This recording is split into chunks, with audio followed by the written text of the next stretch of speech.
It's unexpected, man. I know y'all, I told y'all that we're going to get back on the reaction thing. Before we get anything, y'all make sure y'all hit that like button, hit that subscribe button, share the channel, do all this good stuff.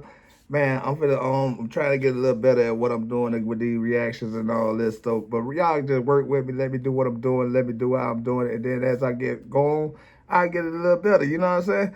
But this going to be our first real reaction of 2026. This video y'all finna check out. Man, hey, there's certain things y'all know, everybody know, 2005 beyond. You know what I'm saying? Or afterwards, however you want to put it.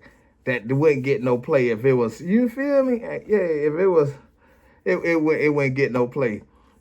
But when y'all check out this video, y'all give me y'all comments below and let me know how y'all feel about it, and I'll be back with y'all with my commentary after the video. You know what I'm saying? Because right now, you know, I don't know how to. But shout out to, hold on, let me see. Let me tell y'all the name where I got this from. Even though y'all gonna see what the name is.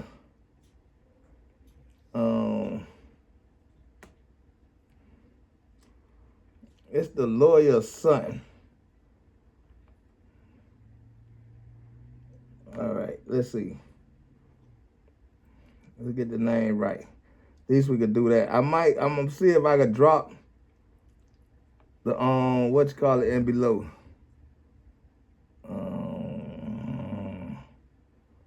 I don't watch that many videos before then.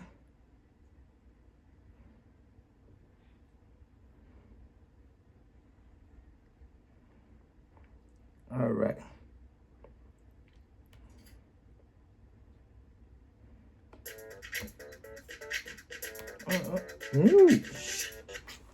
God damn it. It's the civil rights lawyer. Y'all make sure y'all go check him out. I'm gonna try to put the description. If I remember, it'll be at the bottom of the thing, so y'all can watch his version of the video. But this is my version of the video. Like I say, man, if you was, I don't think this would have happened like how it happened. But you know, they always say we controversial about certain things, and we this and that, and we that and this. But the truth hurts, you know what I'm saying? The truth hurts. However shit happens, it's happening, and it's showing how it's happened. With that being said, y'all make sure y'all go ahead and tap in with this video. Y'all hit that like button, hit that subscribe button. If y'all want more, give me some videos. Y'all can send me videos y'all want me to react to it. I'm gonna get them done. Now I know a little this. Yeah, you feel me? And y'all already know this unexpected. You know what I'm saying? Reaction, and we doing what we doing with Yogi. And we gonna get up out of here. Y'all just let me know in the description. The comments below. What y'all think would have happened if it was, you know what I'm saying? Yeah. Let me know how this picture would have took place. Yeah. Lay round for it.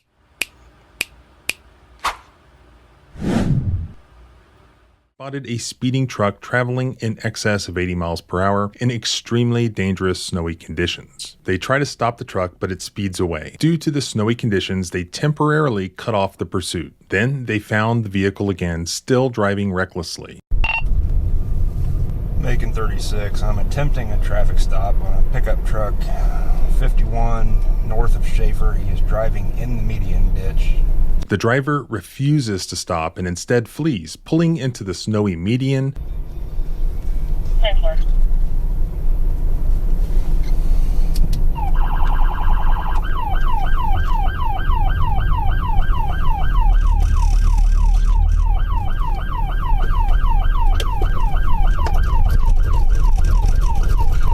It's a blue Chevy Silverado.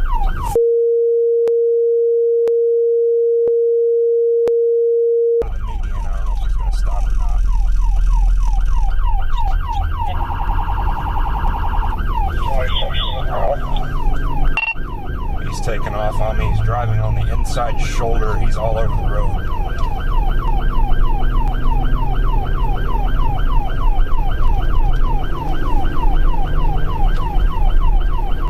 What's your speed, Thursday?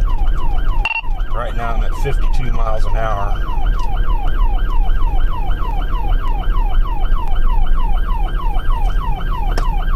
He's back in the median. I think he's going to try to turn around there and go back south.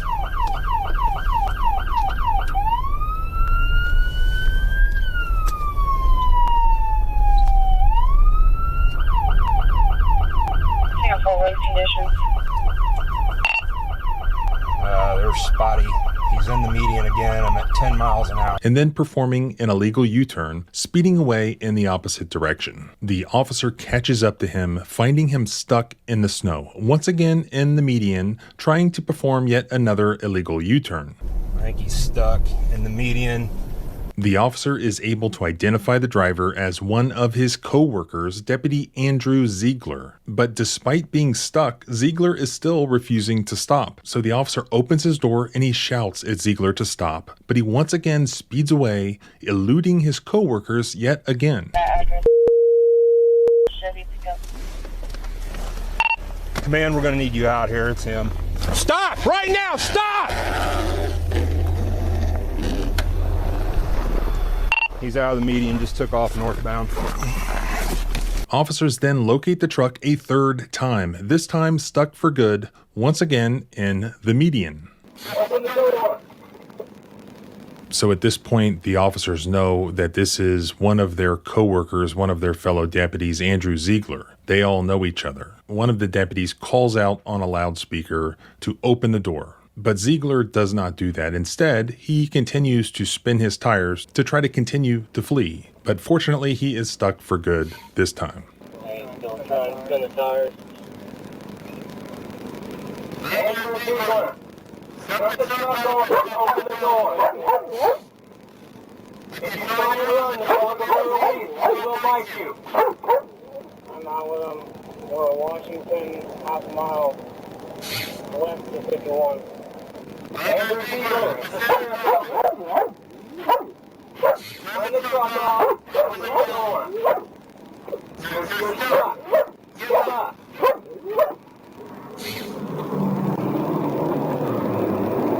Turn the truck off, open the door, and you walk with your hands up. And knock them out with a firearm. You want to grab your rifle?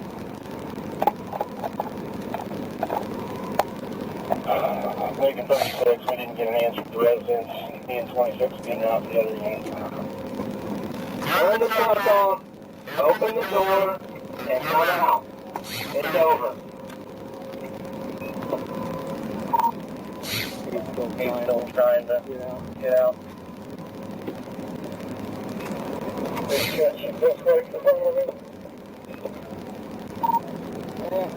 It's about 4 foot still. And I got Terminator we can talk about back tire. I would say he's not going to be. Turn the truck off and step out. Andrew Ziegler.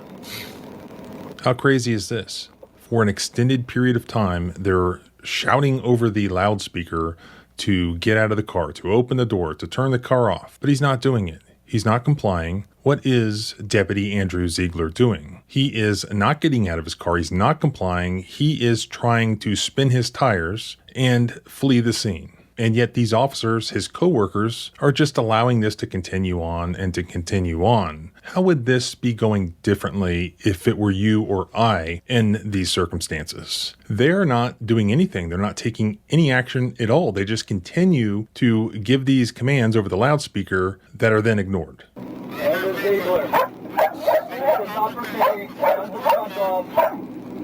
Open the door with your hands up and come back through it.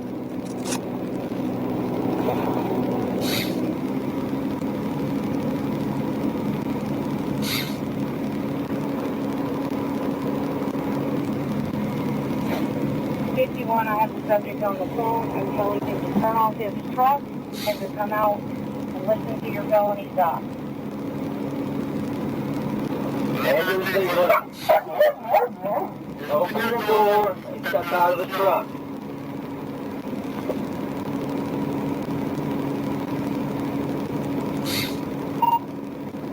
I copy. Turn off the truck. Hasn't stepped out yet.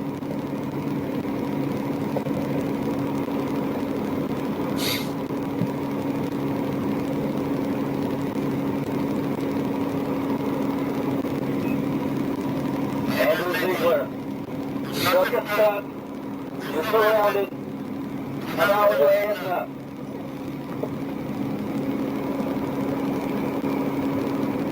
it comes out whenever we do it, we'll have you focus on the cuffing. Full control. Sounds good. Then finally, they just call him on his cell phone because he's their employee, and they tell him that they are going to perform this felony stop, that he needs to follow instructions. They tell him once again over the loudspeaker to get out of the truck. Andrew Ziegler, open your door, step out with your hands up. The Macon County Sheriff's Office, you're under arrest. Finally, he does. The door opens and Deputy Ziegler gets out of the car and puts his hands in the air.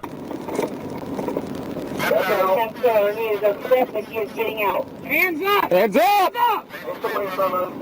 Slowly walk back towards us. Keep your hands up. Hands up! I know, but we're not going to take the chance. Bring oxygen. Hands up, Ziegler! Come in, keep your hands up. Slowly walk towards us. Hands up!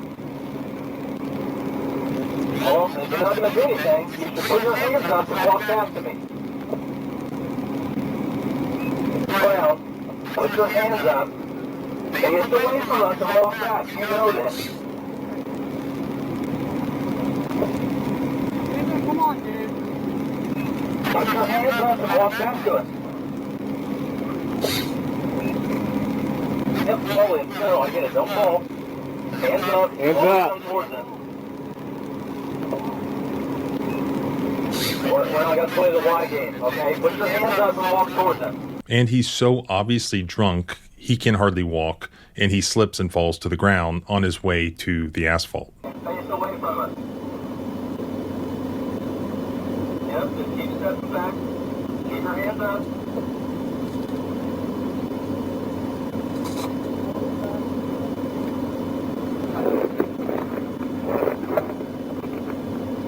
Thirty-six is out. Hands up.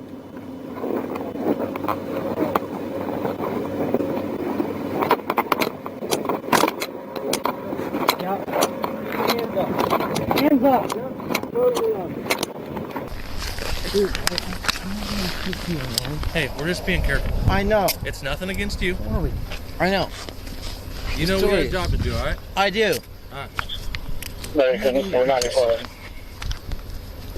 211. I know we got to check. You know we got to check. I do. 19 copies. I Why? just hung Is up there the anybody phone. else in there? No.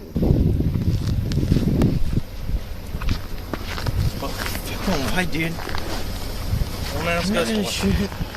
They take him into custody, they put him in handcuffs, they search him, and Ziegler's just sort of miffed about the whole thing, like this is just inconveniencing him. Dude, there's nobody in that truck. I'm not lying, dude.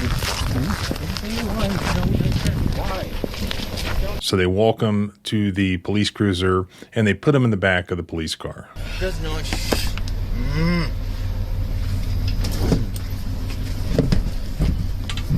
Dude, there's nothing in here. No, there's not. I got his fucking knife out. I'm stupid as fuck. Alright, G, I'm gonna give you a phone logs. Okay. Stand by. I'm trying to get a hold of number 1 and number 2. Yep, number 1, number 2. Good shit, then, guys. Yeah, I'll do it. Hold on, I can't feel my hands. I can't do that. Meanwhile, the supervisor shows up, and he sits in his police car, and he has a phone conversation with, I guess, his boss about what's going on, explaining that their employee has just done all this. He's apparently extremely drunk, and how are we going to handle this? He's extremely 55.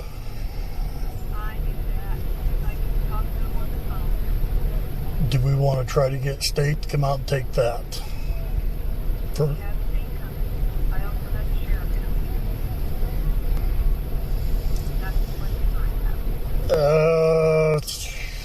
do you know who from state's coming?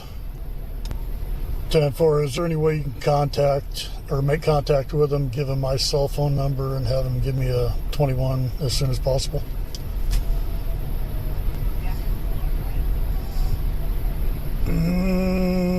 It doesn't.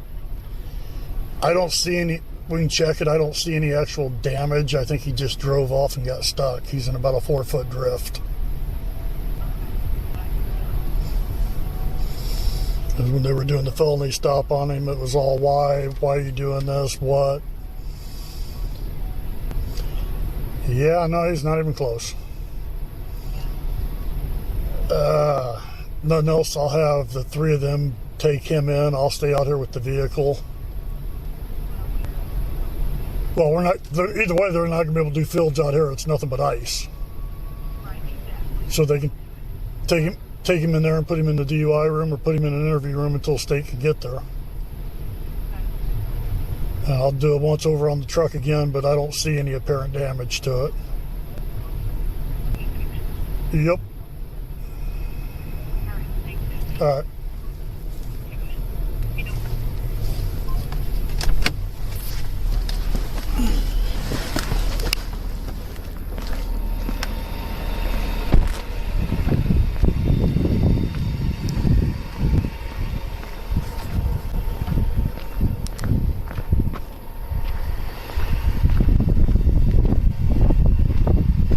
You didn't see any damage to the truck, did you?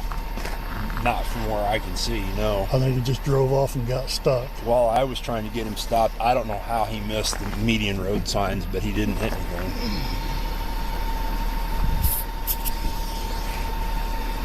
Apparently number one's in 26. 26.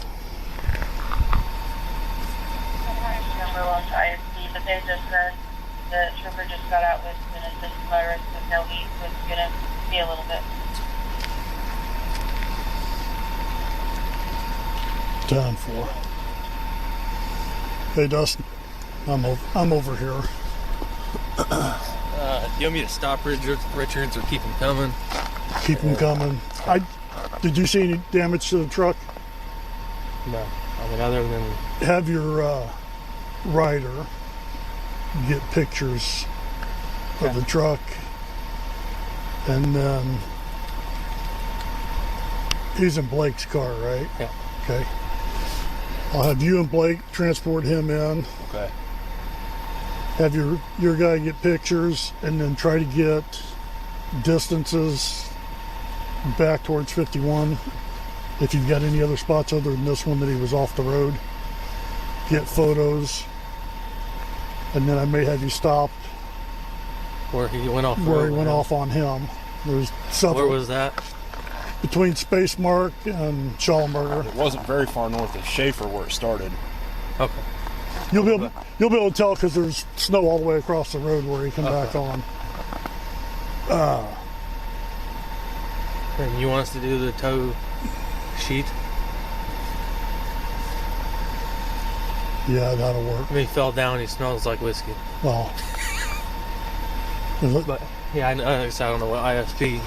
As the supervisor is talking to one of the deputies, it's mentioned that the Illinois State Police is coming to the scene to take over the investigation. That was in the context of discussing the fact that Ziegler was so drunk that he smelled like whiskey and he was falling down. So in the context of that, they say, well, ISP is coming. He fell down. He smells like whiskey.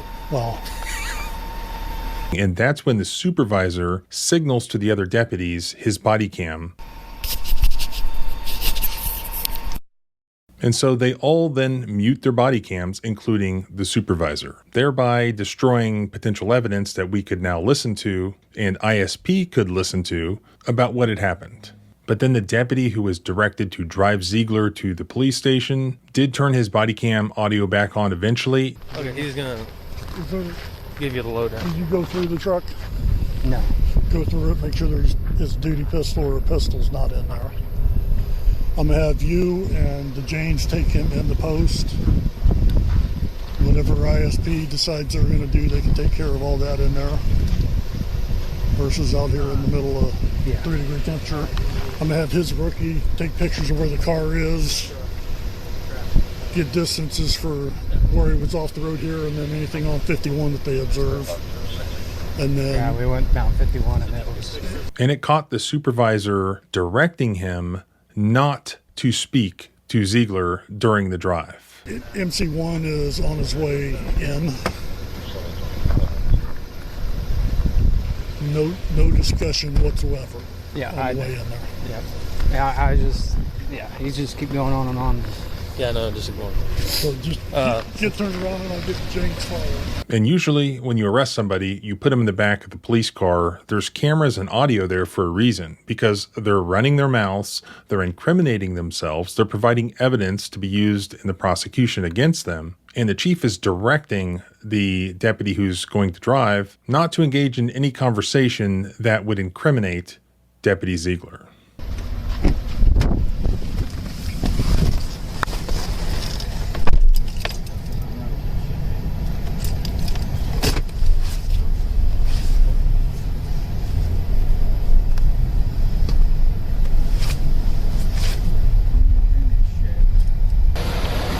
I'm assuming interview room.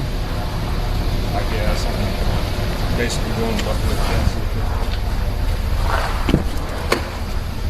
Come on, Zig. I know, dude. It's not your fault. It's not your fault, dude. It's my fault.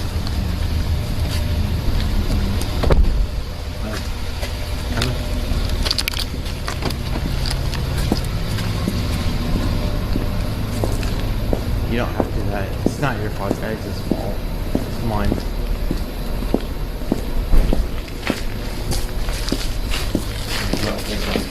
You don't. I know.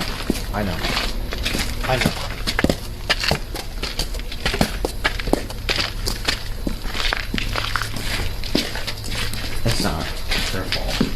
So this happened on December 15th of 2025. The next day, the sheriff of Macon County, Illinois, Jim Root, issued a press release about this incident. The press release states that Mr. Ziegler was ultimately charged by the Illinois State Police with driving under the influence, and that he was cited and released with a pending court date, which I looked up, and it's in February, so it has not happened yet. But the press release also states that Mr. Ziegler was immediately placed on paid administrative leave pending an internal investigation concerning his actions that evening and the resulting criminal and traffic charges. So there you have it. This guy is a deputy who fled from his own police department multiple times. They tried like 3 times to catch him. They finally did catch him. He refused to obey all these commands. How many videos do we watch where just very, very innocuous behavior gets charged as all sorts of serious stuff by the police? Obstruction and failure to obey commands and so on.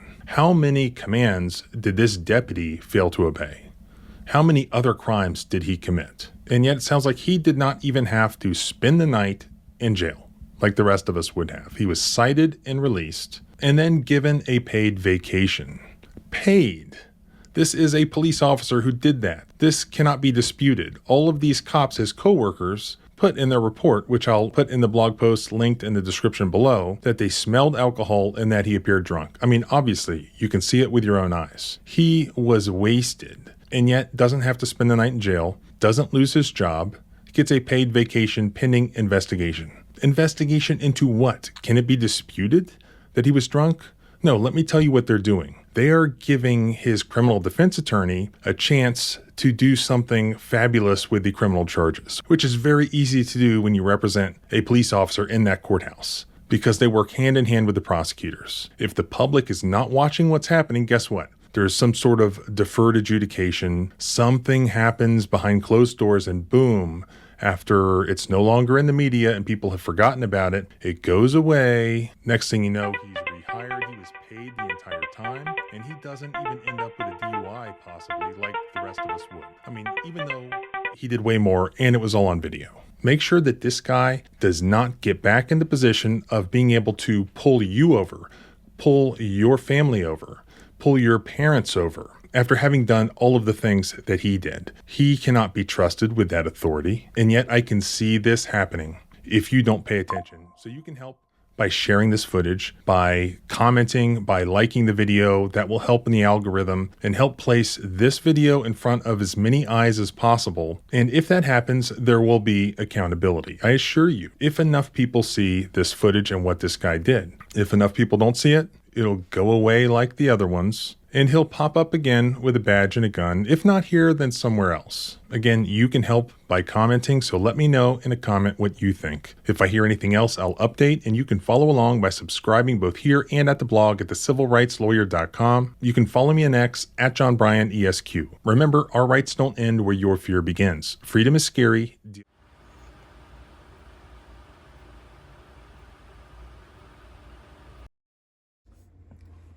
All right, now that y'all done checked out the video, man, like I say, man, we all know if that was a black person, man, he would have been, you feel me, unalived or whatever it is.